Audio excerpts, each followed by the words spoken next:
عن المرمى حنشوف صالح الصقري او سليمان الحديثي. سليمان الحديثي لاعبه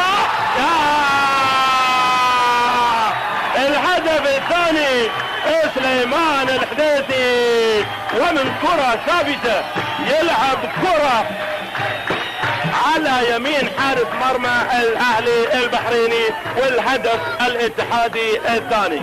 اذا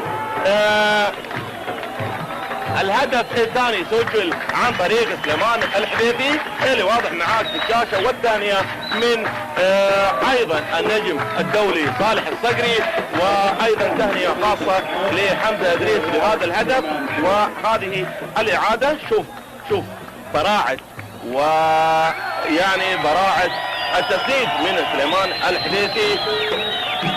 هذا سليمان الحديثي شوف حيسدد الكرة في حين أطلق حكم المباراة صافرته معلنا انتهاء شوط المباراة الأول بتقدم الاتحاد بهدفين مقابل هدف واحد. وعلى هذا المنظر وهذه الإعادة للهدف الجميل اللي سجل